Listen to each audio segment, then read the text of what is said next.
Mon père, il part de chez moi quand j'ai 5 ans. Donc, il quitte le domicile conjugal pour faire sa vie ailleurs avec une autre femme.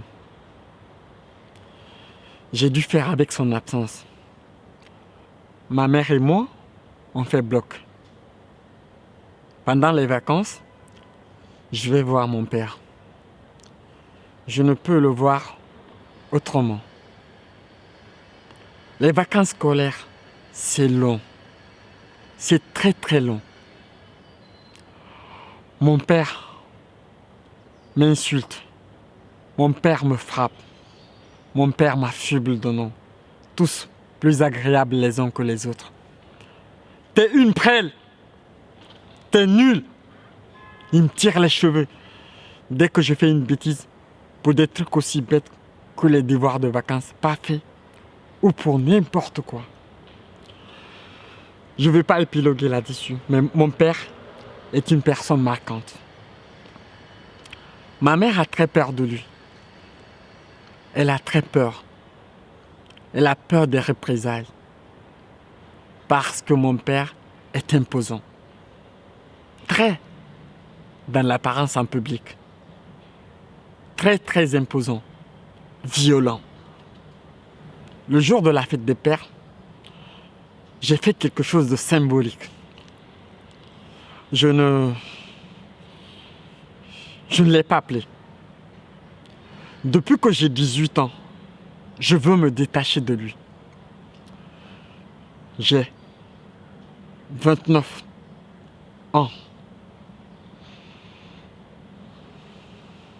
On est 6 filles. Donc voilà, je suis la 3e, je suis l'enfant qui n'est pas désiré, je suis mise un peu de côté. Au début, je ne comprends pas ce qui se passe, le pourquoi des choses et tout. Ce rejet de la part de ma maman, c'est comme ça, je l'accepte. Par la suite, ça me donne cette envie de me battre contre tout ce qui est injustice pour moi et pour les autres. Je travaille dans une association parce que j'éprouve le besoin, quand je vois des choses pas normales, de me rapprocher des personnes et d'essayer de les aider. Et franchement, ça m'aide moi-même, ça m'aide à aller de l'avant. Quand les gens se comportent comme ça me permet de leur dire stop! Parce que quand on a des enfants, on n'a pas le droit de se comporter comme ça. Moi, toute petite, j'avais toujours peur d'aller vers les autres. Et un beau jour, j'ai dit stop! Faut arrêter avec ça, faut aller de l'avant. Et voilà. J'aurais voulu en parler avec ma maman. Elle n'a pas eu une vie facile avec le père. Mais bon, elle a été malade, elle est décédée, j'ai ce regret-là. J'aurais voulu, à un moment donné de ma vie, avoir le courage de parler avec elle. C'est toujours un peu un regret. Mais bon, c'est comme ça. On vit avec. Et on passe outre. Voilà.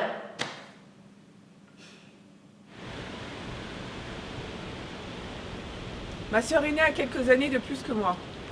Quand maman décède, c'est elle qui prend la relève de la maman. C'est pas facile pour elle. Elle a juste une dizaine d'années de plus que nous, mais elle joue vraiment le rôle de la maman. Et ça j'en crois qu'on peut leur remercier, parce que c'est vraiment très difficile pour elle. Surtout quand on arrive à l'adolescence. Nous, on veut un peu faire les grandes, vivre notre propre vie.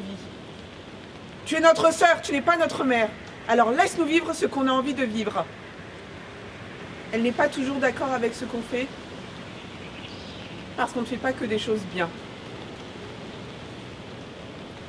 Même si elle n'est plus là, parce qu'elle est décédée, on peut lui dire merci. Car maintenant qu'elle n'est plus, on se rend compte de tout ce qu'elle nous a apporté. Elle nous a aidés à devenir adultes, et ça c'est formidable de sa part. Sophie, chez nous, personne ne parle. On n'a pas le droit de faire de bruit. Papa fait les 3-8. La nuit, la maison est mal isolée. Donc, quand il travaille la nuit, nous, on dort. Quand il rentre le jour, lui, il dort. Donc, il ne faut pas faire de bruit. Sinon, il frappe sur le plancher et waouh! Je ne peux pas dire qu'il m'a martyrisé. Il ne m'a pas souvent battue. Je ne sais pas si vous vous rendez compte. On n'a pas le droit de parler, de poser des questions. Il faut faire silence. Voilà. Ma cousine Alice, que ma mère adopte à l'âge de 9 ans en Côte d'Ivoire, vient en 87 pour s'occuper de moi, parce qu'on est une famille nombreuse, et chacun a sa mission. On est 4. J'ai ma sœur aînée, mon frère aîné, on a quasiment 11 ans d'écart. Et j'ai eu un autre frère avec qui j'ai que 3 ans. Donc, les 2 filles, ma cousine qui est adoptée et ma sœur, ont chacune leur part. Ma sœur s'occupe de mon frère et ma cousine s'occupe de moi. Et avec les années, les liens se tissent. Ma cousine habite au Canada aujourd'hui. Et c'est une fille que j'admire. Quand elle quitte l'appartement, ça me traumatise un peu. Elle a 18 ans et moi j'ai une bonne dizaine d'années.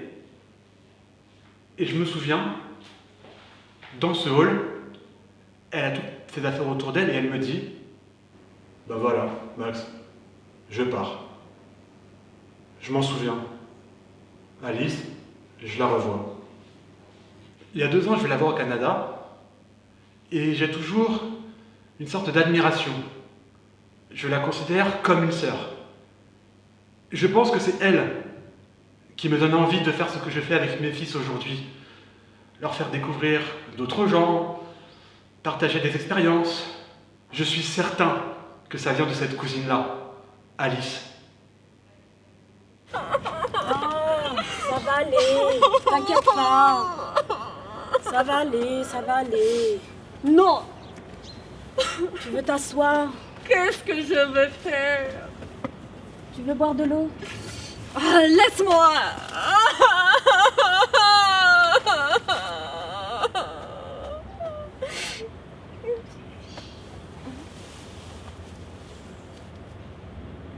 Toi? Ça te fait rien? Je sais pas. On vient d'enterrer papa et ça te fait rien. Il était vieux. Il était malade. Et alors? C'est notre père. Je m'en suis occupée pendant des années. C'était ton devoir. Comment ça, c'était mon devoir? Tu sais ce que tu lui devais. Comment ça, je lui devais quoi? Tu devais t'occuper de lui.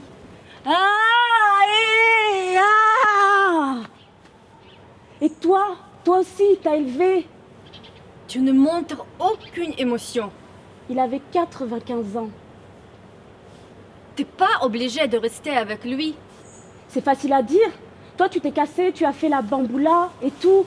Et tu voulais que je fasse quoi? Que je m'occupe de lui avec toi? Et pourquoi pas? Ben non. Moi, j'avais ma vie à faire.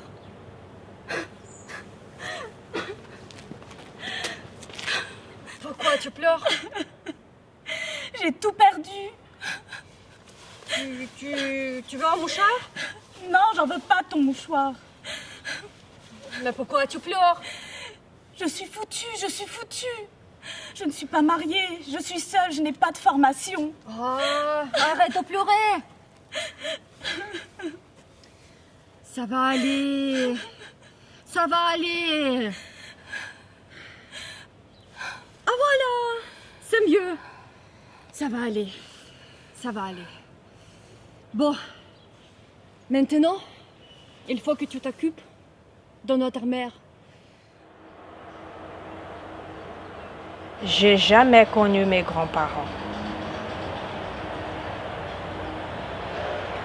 Mais mon père me parle souvent de ma grand-mère, sa mère. Avant de divorcer de son mari, elle lui cherche une autre femme pour pas qu'il se retrouve seul.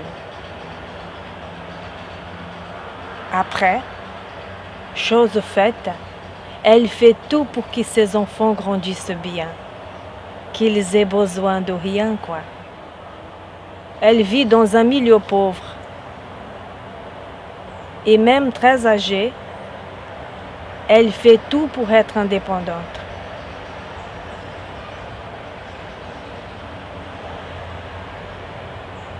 Il y a des moments, je me suis dit que j'aurais aimé la connaître et la voir.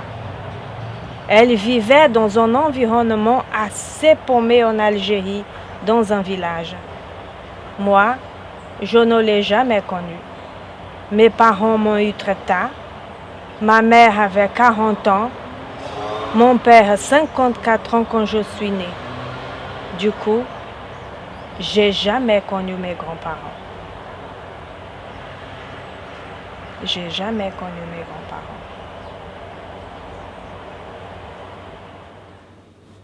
Nous sommes des frères. Avec mes parents, nous sommes 12 à la maison. Je n'ai que des frères. Je suis le 6e. De ma famille, tout le monde a 10 000, les frères 2 millions. Le monde de France, que c'est les plus posés. Les plus pauvres qu'on peut compter sur lui. Elle aime la musique. Elle est joyeuse. La nuit, il regarde le ciel. On fait l'électricité. Quand la lune est pleine, il nous raconte des histoires. On croit qu'il est le plus fort. À la mort de ma mère, c'est le plus faible. À la mort de ma mère, c'est le plus faible. Elle se couche dans son hamac et reste là et ne bouge plus. Elle commence à voir. C'est à cause de ça qu'elle est morte.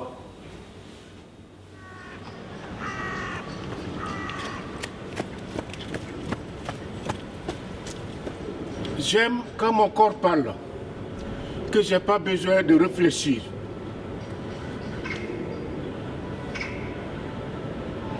J'aime quand je ne réfléchis pas.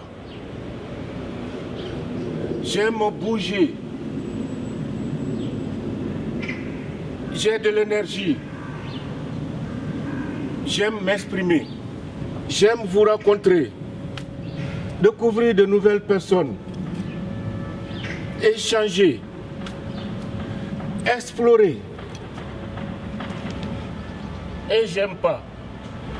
J'aime pas m'ennuyer. Je n'aime pas la méchanceté. Je n'aime pas l'injustice. Je n'aime pas trop lire. Je n'aime pas le sucre. C'est-à-dire le goût sucré. Et ce qui est indispensable pour moi, c'est ma femme. C'est ce que j'aime le plus.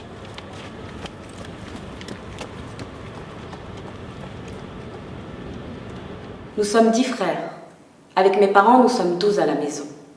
Mes frères et moi, nous avons 1 an ou 2 ans d'écart. Je n'ai que des frères, je suis la 6e. Dans ma famille, tout le monde aime le frère du milieu. Il a 3 ans ou 4 ans d'écart avec moi. Tout le monde pense que celui-là, c'est le plus posé, le plus fort, qu'on peut compter sur lui. Il aime la musique, il est joyeux. La nuit, il regarde le ciel. On n'a pas d'électricité. Quand la lune est pleine, il nous raconte des histoires. Il est fier d'être dans cette famille. Il va à la pêche avec grand-père. Il semble avoir les pieds sur terre. Celui qu'on croit le plus fort. À la mort de ma mère, c'est le plus faible. Il se couche dans son hamac, il reste là, il ne bouge pas. Il est inerte. Nous essayons de l'aider. Celui qu'on croit le plus fort, c'est le plus faible. Et puis, il commence à boire. C'est à cause de ça qu'il est mort. Mon oncle est spécial. C'est l'incarnation que vous connaissez sûrement du tonton Géna. c'est le mari de ma tante et il est gênant. D'abord, il est ultranationaliste et raciste. Et il vous le fait savoir pendant des repas de famille. Mon oncle est spécial. C'est l'incarnation que vous connaissez sûrement, dit tonton Zeno. C'est le mari de ma tante et il est Zeno. D'abord, il est très nationaliste et raciste. Moi, je ne suis pas très famille. À part mes parents, mes grands-parents, le reste, je fais avec. Mon oncle est très gênant. Il dit des choses qui sont punies par la loi, qui sont irrespectueuses et qui sont drôles aussi malgré tout. Mon oncle est gênant. Il dit les choses qui sont punies par la loi et qui sont irrespectueuses. Et ils sont drôles aussi, malgré tout. En plus de ça, un truc qui me fait rire, mon oncle, c'est un gros chat noir. Il porte la poisse. La seule fois de ma vie où je suis dans l'ascenseur avec lui, c'est la seule fois de ma vie où l'ascenseur tombe en panne. Ça n'arrive jamais, normalement. Moi, je suis très fan de foot. Une fois je parle de foot avec lui, la France participe le soir à un match et il me dit, la France va gagner. Et la France connaît sa plus grosse défaite depuis un demi-siècle. Si demain je me marie, que je dois l'inviter, je serai gêné. Si demain je suis contraint de l'inviter à mon mariage, je pense que je serai gêné auprès de mes amis. Mon oncle, c'est l'incarnation du tonton gênant.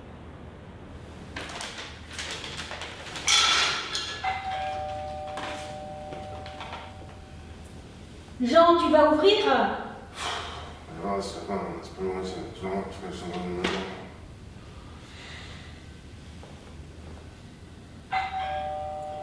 Jean, tu vas ouvrir?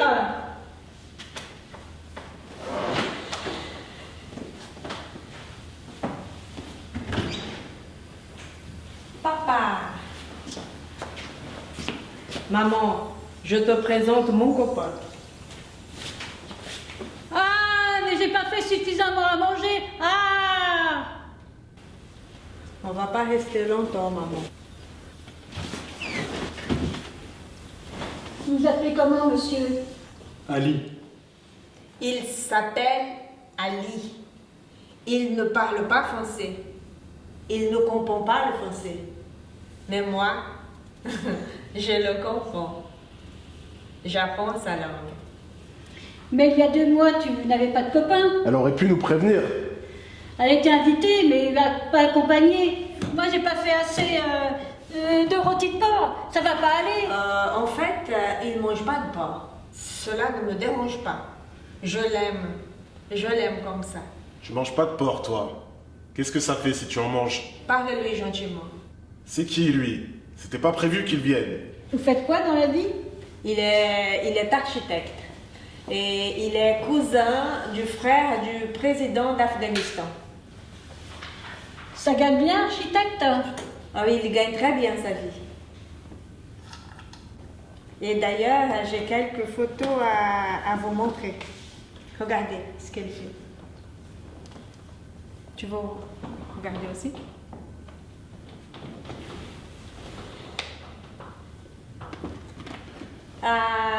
J'ai aussi une bonne nouvelle à vous annoncer. Je suis enceinte. Et on a déjà choisi le nom. Ah. On va l'appeler Marouf. Ah, Marouf. Et il y aura combien de personnes au baptême? Il n'y aura pas de baptême, maman. Il y aura une circoncision. Il y aura du monde au moins. Quand il y a de l'argent, on peut faire quelque chose de bien. Il a de l'argent. Il a beaucoup d'argent. Bon. On va vous laisser. Je suis ravie de vous avoir connu, Alice. Je reviens, hein. Je reviens quand tu veux. Bienvenue dans la famille, Ali.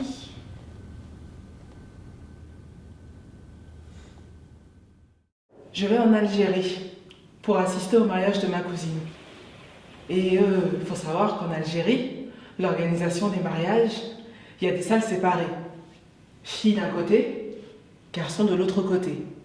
Moi, je porte une robe avec un décolleté, comme ça. Enfin, on peut voir un peu la poitrine, mais c'est juste un tout petit peu décolleté. Je ne sais pas pourquoi, comment, mais je reçois 2 œufs sur moi. On me lance 2 œufs sur moi.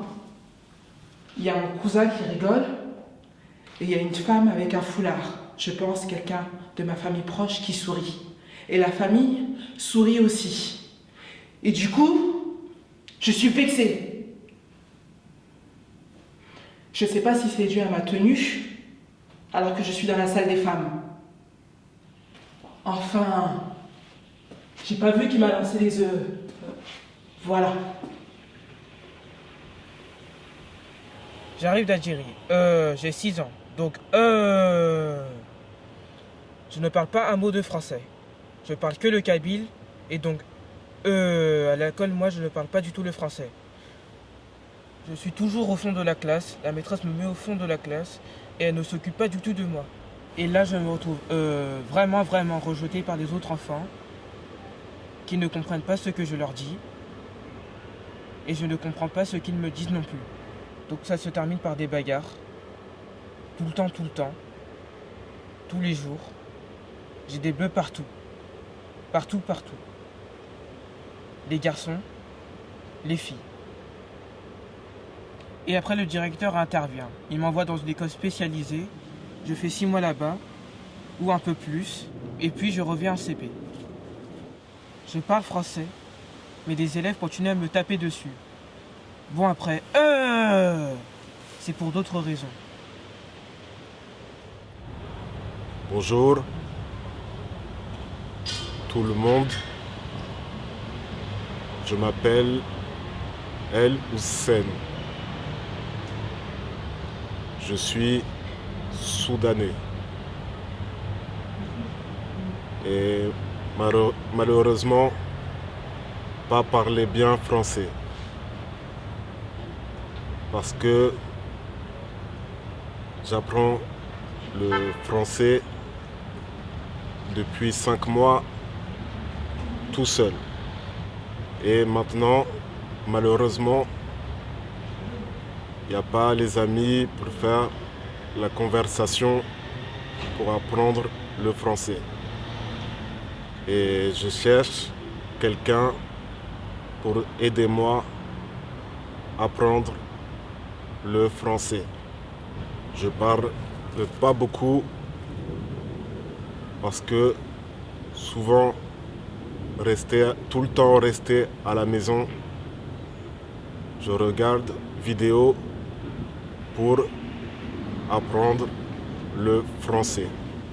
C'est la première fois que je parle le français. J'aime apprendre. Je n'aime pas les animaux. Je n'aime aucun animal. Parce que au Soudan, quand j'étais petit, il y a un chien qui a craché le mollet. Je déteste les animaux. J'arrive d'Algérie, j'ai 6 ans. Donc, je ne parle pas un mot de français. Je parle que le kabyle. À l'école, je ne parle pas un mot de français. La maîtresse me met toujours au fond de la classe. Elle ne s'occupe pas du tout de moi. Et là, je me retrouve rejetée par les enfants qui ne comprennent pas ce que je leur dis. Et je ne comprends pas ce qu'ils me disent non plus. Donc, ça se termine par des bagarres. Tout le temps. Tous les jours. J'ai des bleus partout. C'est vraiment les garçons, les filles. Après, le directeur intervient. Il m'envoie dans une école spécialisée. Je fais 6 mois là-bas. Et après, je reviens au CP. Je parle français, mais les enfants continuent à me taper dessus. Après, C'est pour d'autres raisons. Chez nous, au Kabylie, c'est une société conservatrice, ou on va dire musulmane. On n'est pas trop salié avec les chanteurs et les chanteuses. Les chanteurs sont petit peu, ou on va dire rejetés, ou on va dire ça, oui. Les chanteuses, ce n'est pas des femmes qui restent à la maison à éduquer les enfants, à faire les maîtresses d'école. Les chanteuses voient du monde, travaillent avec les musiciens, font des soirées. Du coup, ça c'est un peu mal vu. Delia, delia, delam. Delia, delia, delam. Deli ule reusamba. Reusamba no kutamroje. Delia, delia, delam, ya delia. Ya delia. Nenam, ya delia. Ole, ala ole, ya delia. Ya delia. Ya delia. Ole, ala ole, ya delia. Dites-moi, qu'est-ce qui se passe ce soir? Le docteur Stockman a critiqué le maire. Mais le maire est son frère. Regardez, voilà le maire. Ouais. Je vais commencer. Non, il faut d'abord élire un président de séance. Non, ce n'est pas nécessaire. Si, un président. La volonté populaire semble exiger un président. Fort bien. Laissons la volonté populaire s'exprimer. Monsieur le maire, voudrait-il se charger de cette fonction? Je suis contraint de refuser. Mais il y a ici un homme qui recueillera l'assentiment de tous. Le président de l'association des petits propriétaires, Monsieur Aslaksen. Oui. Puisque mes concitoyens placent leur confiance en moi, je ne refuserai pas. Je suis un homme calme et pacifique, et je m'en tiens à une modération prudente et à une prudence modérée. Tous ceux qui me connaissent le savent. À la santé de la société, de tempérance. Silence! Quelqu'un réclame la parole? Monsieur le Président. La parole est à Monsieur le maire Stockman. Étant donné les liens de famille qui m'unissent au médecin de l'établissement thermal, j'aurais préféré ne pas m'exprimer. Mais ma position et le souci des intérêts vitaux de la ville m'obligent à faire une proposition. Je propose que l'Assemblée refuse au Dr Stockman d'exposer sa vision de l'affaire. Quoi? Dans mon article, publié par le Messager du Peuple, j'ai porté à la connaissance du public les faits les plus importants. Tous les honnêtes gens peuvent se faire une opinion. Les recommandations du médecin des bains sont un désaveu des dirigeants de la ville et vont alourdir les charges des contribuables d'une centaine de milliers d'euros.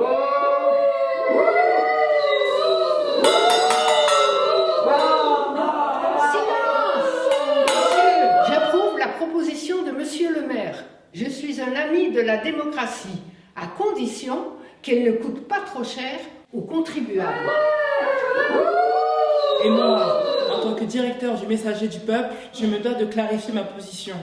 Le docteur Stockman a rencontré tout d'abord une large approbation et je l'ai soutenu en toute impartialité. Mais nous avons été trompés par une présentation fausse. Fausse! Par une présentation fallacieuse. L'article d'humeur l'a prouvé. J'espère que personne ici ne doute de mes convictions libérales. J'ai appris auprès d'hommes expérimentés et modérés que dans les affaires locales, un journal doit agir avec une certaine prudence. Avec prudence et modération. Entièrement d'accord. Le premier et le plus haut devoir d'un rédacteur est d'agir en accord avec ses lecteurs. Je mets aux voix la proposition de Monsieur le maire. Inutile. Ce soir, je n'ai pas l'intention de parler de toute la cochonnerie qu'il y a dans l'établissement thermal. J'ai le droit de payer mes impôts. J'ai le droit de dire mes opinions. Ai-je la parole? La parole est au docteur Stockman. J'ai de grandes révélations à vous faire, mes chers concitoyens. J'ai à vous faire part d'une découverte beaucoup plus importante que l'empoisonnement des canalisations est le terrain pestilentiel sur lequel est situé notre établissement thermal. J'ai dit que je parlerai de la découverte que j'ai faite ces derniers jours. J'ai découvert que notre société tout entière repose sur le terrain pestilentiel du mensonge. L'orateur est invité à modérer ses propos. Mes yeux se sont ouverts et j'ai vu la bêtise indescriptible des autorités. Monsieur le Président. Silence! En vertu de ma charge, Je me suis aperçu des malhonnêtetés dont les notables se sont rendus coupables dans la gestion de l'établissement thermal.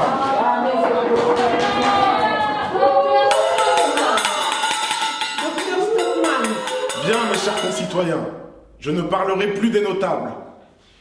Tous ces vieillards issus d'un monde mental moribond se chargeront eux-mêmes de leur disparition. Ils ne sont pas le pire ennemi de la vérité et de la liberté dans notre société. Le pire ennemi de la vérité et de la liberté, c'est la majorité compacte.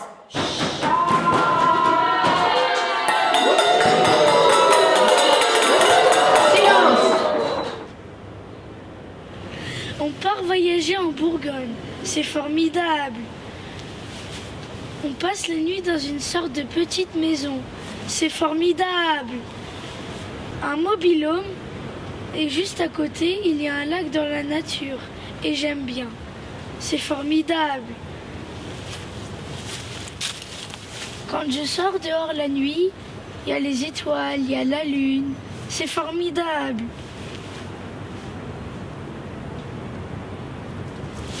On reste beaucoup de temps dehors à regarder les étoiles. C'est formidable.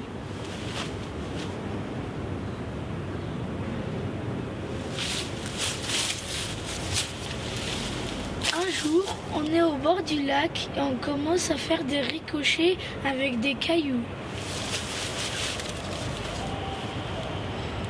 Moi, j'ai réussi à en faire quelques-uns. Et puis on rentre à Paris, je retrouve mes amis et je me sens libre parce que je retrouve mes amis.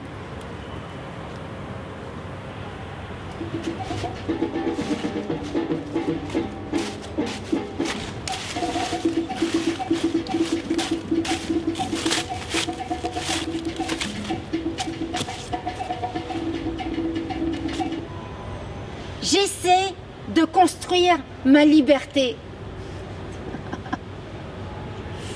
Petite fille, je grimpe aux arbres pour regarder l'horizon.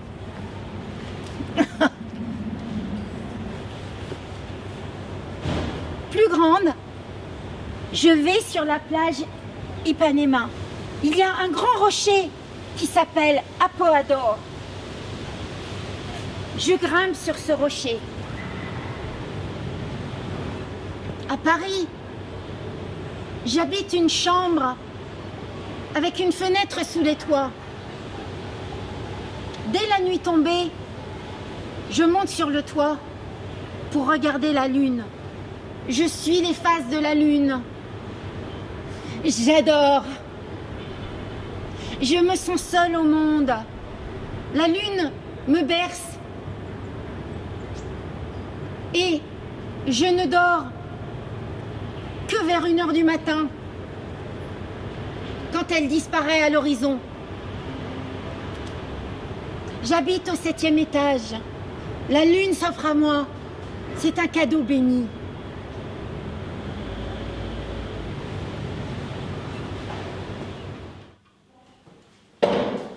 Qu'est-ce qu'on fait? Je ne sais pas.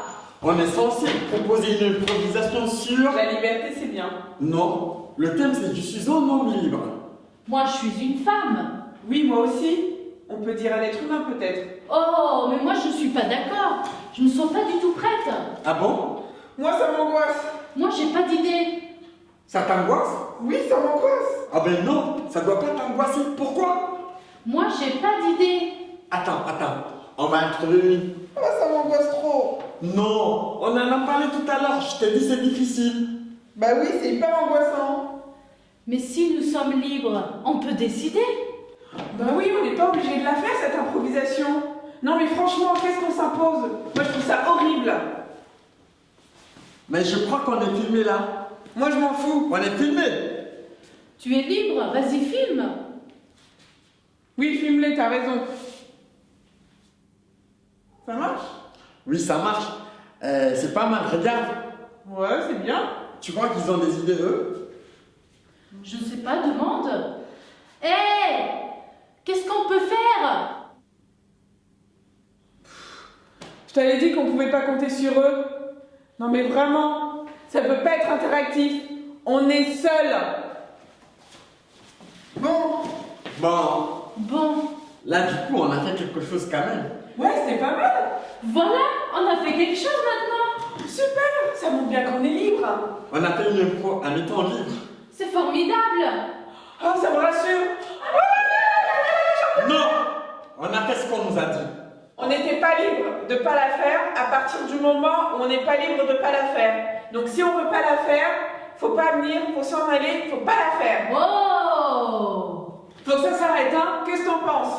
On fait un pas, on est libre, un autre pas, on n'est pas libre. Un pas, on est libre, un autre pas, on n'est pas libre. Un pas, on s'en va, un pas, on s'en va pas. Un pas, on s'en va, un pas, on n'est pas libre. Un pas, on est libre, un pas, on n'est pas libre. Un pas, on est libre, un pas, on n'est pas libre. Un pas, on est libre, un pas, on n'est pas libre. Un pas, on est libre.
Des choses par terre, partout dans la rue.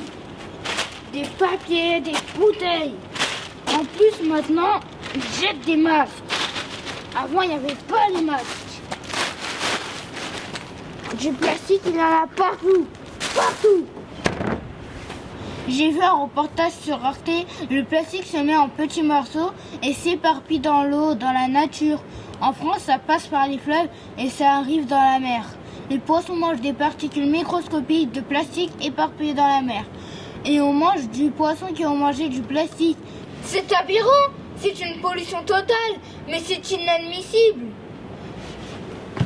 Ça t'est déjà arrivé de marcher derrière quelqu'un qui jette quelque chose sur le trottoir? Et tu fais quoi dans ce cas-là? Un pour tous. Mis en scène par Liliane Nataf. Assistée de Sophie Bezard et Jean-Pierre Poisson. Images et montage Arnaud Gauthier.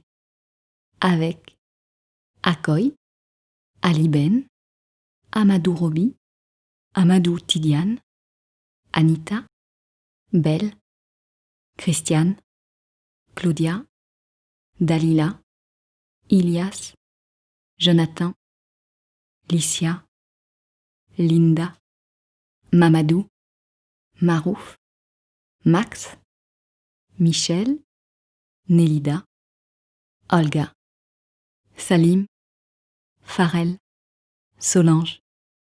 De juillet à fin novembre 2020, une 50aine de personnes suivent le stage « Nous sommes tous des acteurs ». Cette phrase est empruntée à Augusto Boal. Tous les êtres humains sont des acteurs. Ils agissent. Et des acteurs. Ils observent.